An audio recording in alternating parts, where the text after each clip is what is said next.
Hello, happiness seekers. My name is Klaudia, and you are listening to the Happiness Challenge. This episode is part of the Happiness Reset at Work campaign, where I introduce you to 5 drivers that contribute to building more satisfaction in our careers.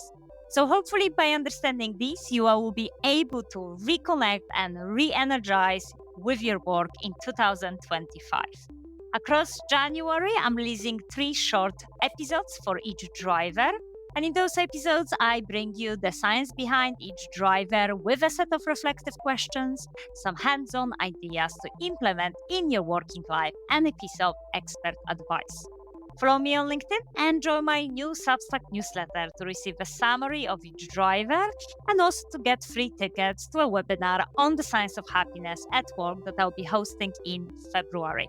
Frankly, it's a last chance to sign up.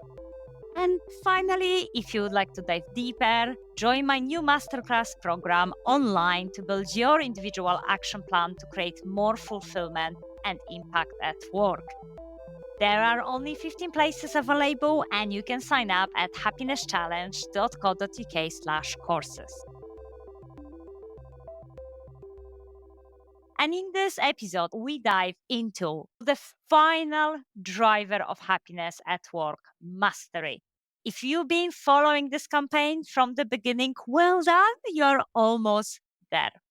So, mastery has 2 components. It's about engaging in work and tasks that align with your strengths, while simultaneously seeking out opportunities for constant learning and growth. So let's start with strengths.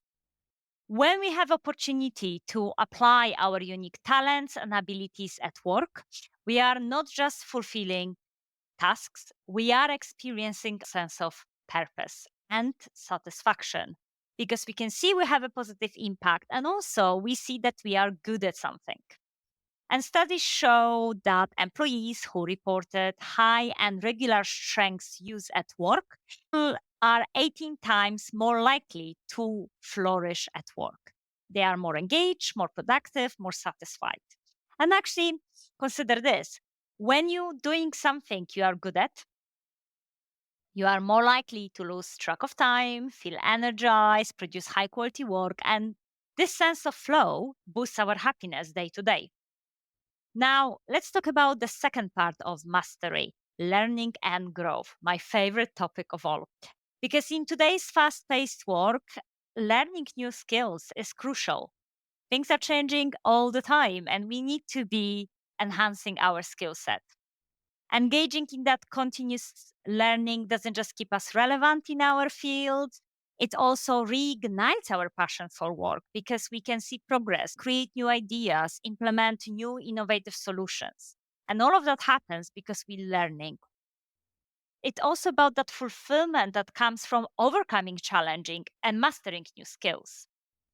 So now, to truly reap the benefits of mastery, we need to engage those 2 components, not only one or the other.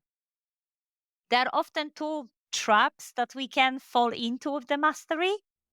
The first trap is we believe that there is nothing else for us to learn. So it's a quite common mistake that sometimes we are so good at applying our strengths. We are great at our job. We very much making a real impact. We are an expert on top of our field, but we believe that we have reached the learning ceiling. So we think there is nothing more for us to learn at work. And so we don't even look for learning opportunities. And we don't even consider different ways of working. And as a result, we can feel that we're stagnating with the role. And again, if that trap is in place and we fall into it, we won't be satisfied at work. And trap 2 is about us feeling that, yes, we're learning, but we're not having the impact we are after. So in that trap, we are very much concentrating on learning new skills. We're innovating, we're building connections, but we don't allowing ourselves time on applying what we have learned to solve business problems. So we're constantly learning a lot and we see that, but we feel we are not having an impact or making the progress we wanted. And again, even though we are growing, we're not having time or opportunities to apply that learning. So again, we might not be satisfied in our role. So not to fall into any of these traps, it's important to balance the application of our strengths with the learning opportunities. So to think deeper about mastery, I very much encourage you to reflect on the following coaching questions. What feedback did you receive about your contributions at work last week, and how are you planning to act on it? What one skill or strength have you used to solve a challenge or a problem at work? What are your transferable strengths? So think about what skills help you to get your job done rather than what do you do in your job specifically. Which strengths would you like to use more in your role? And what did you learn last week at work, or what would you like to learn next week at work? Thank you so much for listening to the Happiness Reset at Work campaign. If you enjoyed this episode, please share it with your friends or colleagues who might find it helpful.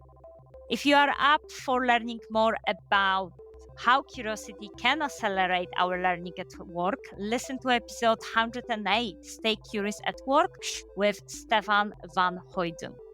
I hope to see you at the next episode, 146, where I will share practical hacks for learning more often at work. Until next time, then, let's continue to strive for mastery and fulfillment in our work lives. See you soon. Bye.